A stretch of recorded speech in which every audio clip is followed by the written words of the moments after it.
नमस्कार दोस्तों, आप सभी का पुनः स्वागत है हमारे YouTube चैनल और Facebook पर। आज का वीडियो है उत्तर प्रदेश के सभी मनरेगा संविदा कर्मियों के लिए, चूँकि जो अभी प्रशासनिक बंद में पैसा आया था, सभी मनरेगा संविदा कर्मियों के बकाया मानदेय के बारे में उस बारे में चर्चा करेंगे। चूँकि बहुत सारे ऐसे विकासखंड हैं, जनपद हैं, जहाँ पर फरवरी 2025 तक के सारे बकाया मानदेय का भुगतान हो गया है, लेकिन बहुत सारे ऐसे जनपद या विकासखंड हैं जहां पर इतना ज़्यादा प्रशासनिक मद में पैसा आने के बावजूद भी मनरेगा संविदा कर्मियों के बकाया मानदेय का भुगतान नहीं किया गया। क्या खामियां रही, क्या कमियां रही, और बाकी सभी संविदा कर्मियों को मानदेय दिलाने के लिए, बकाया मानदेय दिलाने के लिए संघर्ष समिति, उत्तर प्रदेश का रोजगार सेवक संघ या अन्य मनरेगा संगठन क्या कर रहे हैं, उस बारे में चर्चा करेंगे। जिन विकास खंडों में या जनपदों में ग्राम रोजगार सेवकों का आपसी तालमेल अच्छा है उच्चाधिकारियों के साथ, वहां पर मानदेय की स्थिति अच्छी बनी हुई है, मानदेय भुगतान कर दिया गया है। बहुत सारे ऐसे विकासखंड हैं जहां पर ग्राम रोजगार सेवकों का शोषण हुआ है, साथ ही अन्य मनरेगा संविदा कर्मियों का शोषण हुआ है। क्योंकि बहुत सारे ऐसे जनपद हैं, विकासखंड हैं जहां पर जिन ग्राम रोजगार सेवकों ने कार्य नहीं किया है, मानव दिवसों का सृजन कम है, वहां पर नो वर्क नो पे के तहत उनका वेतन रोक दिया गया है। ये काफ़ी शर्मनाक स्थिति है, जबकि ऐसा कोई शासनादेश नहीं है।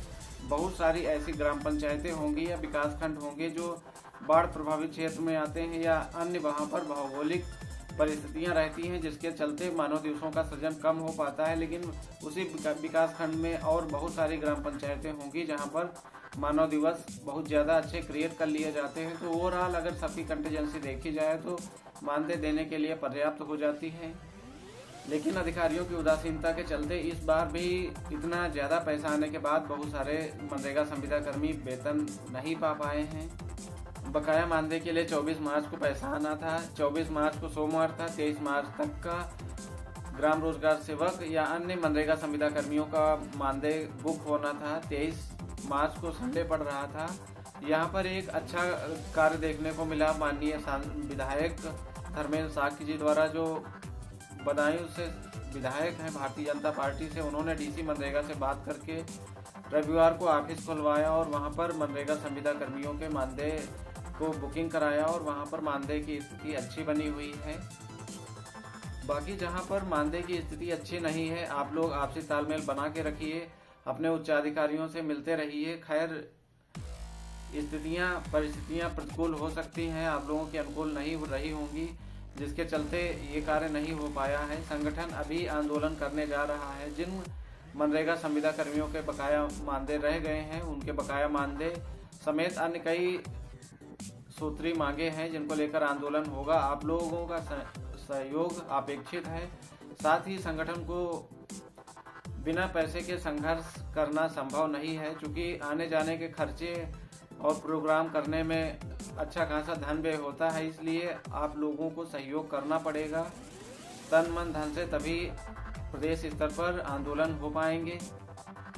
अभी तक आप लोग जो ट्विटर अभियान कर रहे थे उसमें कोई पैसा खर्च नहीं होता था, लेकिन उससे बकाया मानदेय की बहुत सारी समस्याएं सुलझ गई। सरकार और अधिकारियों के कानों तक आपकी मांगे गई, जिसका प्रतिकूल प्रभाव आप लोगों को देखने को मिला। लेकिन बहुत सारी ऐसे विकासखंड हैं, जनपद हैं, जहां पर ऊपर से आए हुए किसी भी आदेशों, शासनादेशों का अधिकारियों पर कोई फर्क नहीं पड़ता है। बहुत सारी ऐसी ग्राम पंचायतें हैं जहां पर ग्राम रोजगार सेवकों को या अन्य जो मनरेगा के संविदा कर्मी हैं, उनके बकाया मानदेय के भुगतान के पहले पेरोल मांगा जाता है।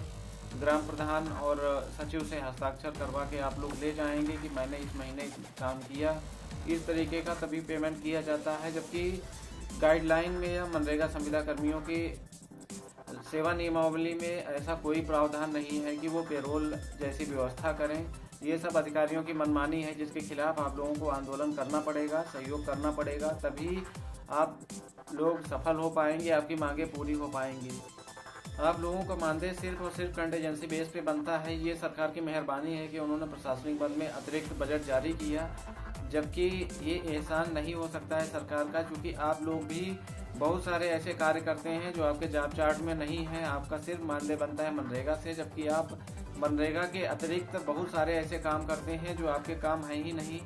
लेकिन सरकार कंटीजेंसी बेस पे आपका मानदेय का भुगतान करती है। इसलिए आप लोग जो भी अतिरिक्त कार्य करते हैं वो भी अपने जॉब चार्ट में जुड़वाने के लिए प्रयास करिए, जिसके लिए संघर्ष आंदोलन होना जरूरी है जो प्रदेश स्तर पर होने जा रहा है। आप सभी के सहयोग की अपेक्षा है, आप सभी के सलाह परामर्श की जरूरत है। अगर आपको लगता है आपके साथ शोषण हो रहा है, आपकी मांगे नहीं मानी जा रही हैं, अधिकारी शोषण कर रहे हैं, तो आप लोग प्रदेश कार्यकारिणी की बातों का अन्यथा में ना लीजिए और सहयोग करिए। साथ ही आंदोलन में तन मन धन से सहयोग करिए। ट्विटर अभियान बंद नहीं होना चाहिए, ट्विटर अभियान चलता रहे। साथ ही जो प्रांतीय नेतृत्व द्वारा अग्रिम आंदोलन की रणनीति बनाई जा रही है, आप सभी लोग उसमें सहयोग करिए, संघर्ष करिए तन मन धन से, तभी आप लोगों की जायज मांगे पूरी होंगी और भविष्य में इस तरीके की समस्याओं का सामना नहीं करना पड़ेगा। मिलते हैं नेक्स्ट वीडियो में नई अपडेट के साथ, तब तक अपना ध्यान रखिए। जय हिंद, जय भारत।